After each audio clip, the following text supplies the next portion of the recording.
जय श्री राम दोस्तों, जय हनुमान। कैसे हो आप सब लोग? तंत्र से क्यों घबरा रहे हो? किस लिए और किस बात का डरना?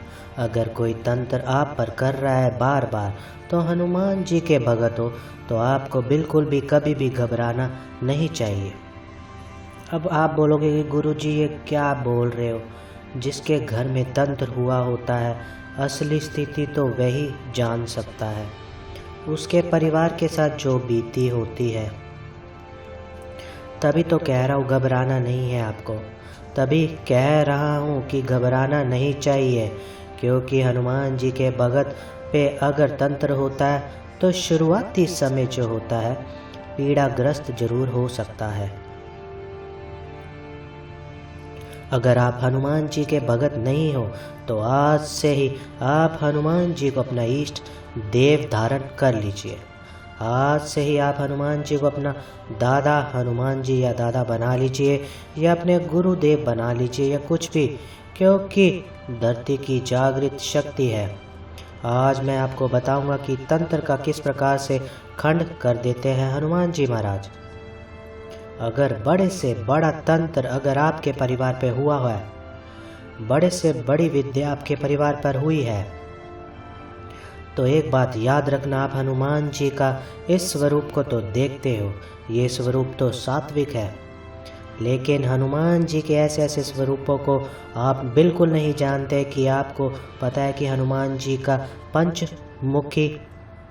पंचमुखी रूप भी है और हनुमान जी का 11 रूपी भी है। तो ये रूप ऐसे भयंकर रूप है कि बड़े से बड़ा मायाजाल, बड़े से बड़ा तंत्र, बड़े से बड़ा क्रिया भी हनुमान जी का हल्का सा भी भेदन नहीं कर सकती है। हनुमान जी अगर आपके परिवार के प्रति कृपादायक रूप से हो जाए तो हनुमान जी की शक्तियों को जागृत करने की अगर आप में वो अंदर से आग उत्पन्न हो जाए तो हनुमान जी की कृपा आपकी पीढ़ियों तक चलती है। हनुमान जी की साधना, पूजा, याचना करने से आपकी पीढ़ियों में भी शक्ति प्राप्त होती है। आपके पितृ शाप मुक्त होते हैं, आपके पितृ बंधन मुक्त होते हैं, आपके कुल देवी देवताएं अगर कोई श्राप लगा होगा तो वो भी बंधन से मुक्त हो जाते हैं।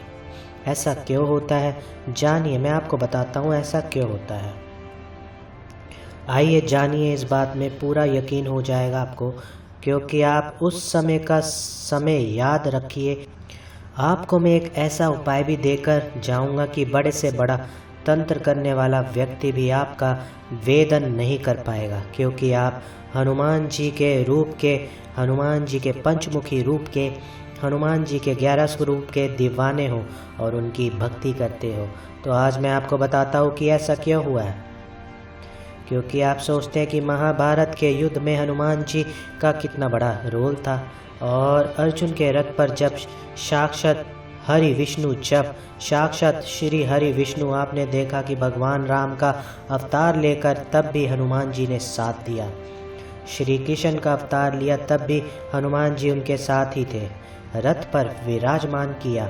रथ पर जब करण जो था नाग फांस छोड़ रहा था, उस समय हनुमान जी के चरणों में ही जा कर के वो नाग फांस लग गया था।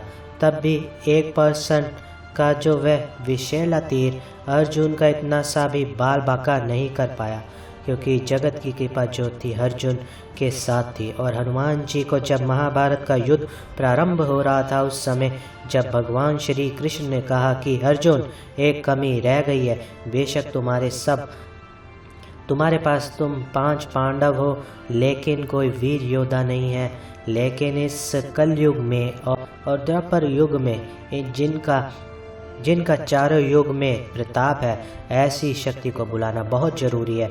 वो शक्ति कौन सी थी? वो थी दादा हनुमान, जिनको बूढ़ा हनुमान जी के नाम से भी जाना जाता है। तो भीम को भी ये कहा गया था कि जाओ इनकी साधना कीजिए और इनकी साधना करके इन्हें प्रकट कीजिए। तब ओम हम हनुमते रुद्रात्मकाय हूँ फट स्वाहा, इस मंत्र से भी भीम ने उच्चारण किया और हनुमान जी की उन कृपाओं को प्राप्त किया। और मंगलवार के व्रत भी भीम ने रखे तो हनुमान जी की कृपा जब प्राप्त होने लग जाती है तो आपके परिवार के ऊपर बड़े से बड़ा तंत्र, बड़ी से बड़ी माया जाल भी आपका इतना सा भी बाल बांका नहीं कर सकती।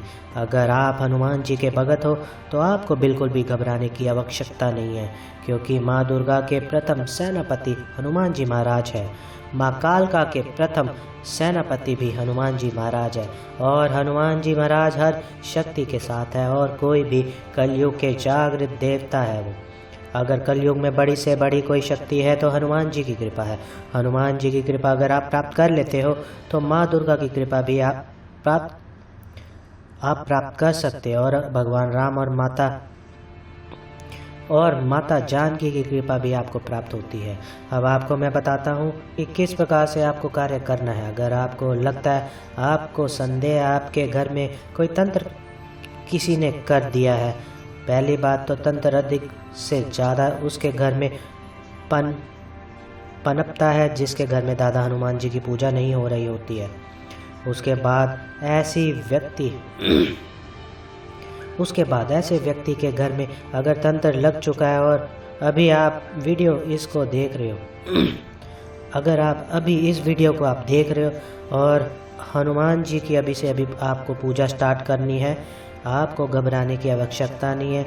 जिस भी व्यक्ति को लगता है कि मेरे घर में अगर तंत्र है, बड़ा तोड़ का मैं उपाय आज आपको मैं बताऊंगा।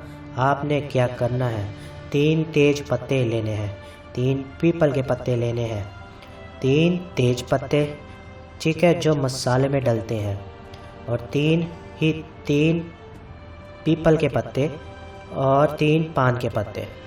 ये 3 पत्ते लेकर आपने क्या करना है, इन 3 पत्तों के ऊपर एक भीमसेन कपूर लेना है, एक भीमसेन कपूर का टुकड़ा रखना है और शनिवार के दिन मध्य रात्रि,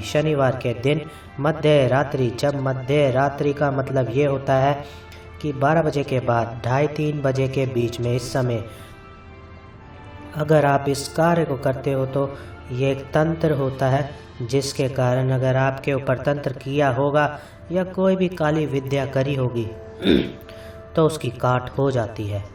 और 2 मोटी इलायची लेनी है, दोनों में, हर 3 पत्तों में ही 2 मोटी इलायची। अगर किसी शत्रु का नाम आपको पता है कि कोई व्यक्ति आपके ऊपर तंत्र कर रहा है, उसका नाम लेना है और एक पंचमुखी दीप हनुमान जी के चरणों में अर्पण करना है, ठीक है। क्रॉस वाला पंचमुखी की तरह आपने दीप जलाना है, दीप बत्ती, तेल का दीपक। हनुमान जी के पंचमुखी रूप में तेल का दीपक लगता है। तेल का दीप लगाकर हनुमान जी के आगे आपने प्रार्थना करनी है और पंचमुखी रूप का ध्यान करना है हनुमान जी के।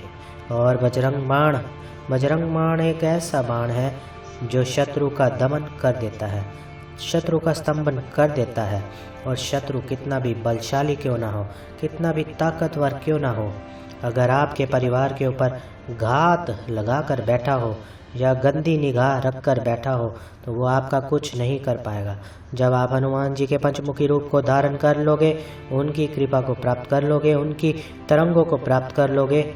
अब आपने ये 3 शनिवार ये कार्य करना है, 3 रात्रि, मान लो एक शनिवार, फिर उसके अगले शनिवार, फिर उसके अगले शनिवार।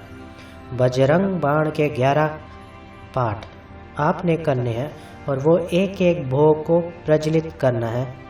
11 पाठ हो जब तक वो तीनों जलते रहे। मान लो एक करके ही जलाना है। पहले 1 हो गया, फिर 1 पाठ कर लिया, फिर 2 पाठ कर लिया, फिर 3 पाठ कर लिया, फिर 11 पाठ में ही वो 3 भोग जो है आपको लगाने हैं। आपने भीमसेन कपूर लगाना है और रात्रि को उग्र स्वरूप में, मान लीजिए आपके अंदर एक क्रोध उत्पन्न होना चाहिए अंदर से, ठीक है, क्योंकि बजरंग बाण कभी भी पढ़ के देखना, बजरंग बाण हमेशा शांति में नहीं किया जाता।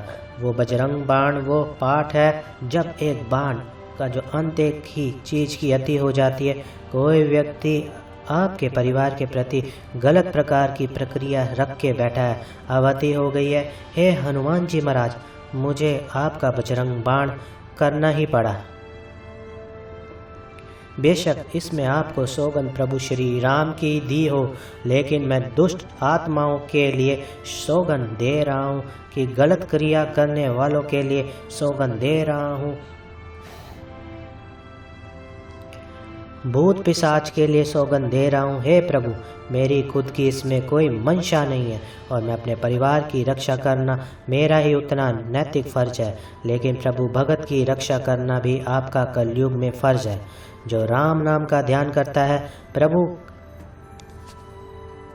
प्रभु के कीर्तन का गुणगान करता है, उनकी रक्षा करना आपका भी उतना ही कर्तव्य है। हे दादा हनुमान, मेरी रक्षा कीजिए।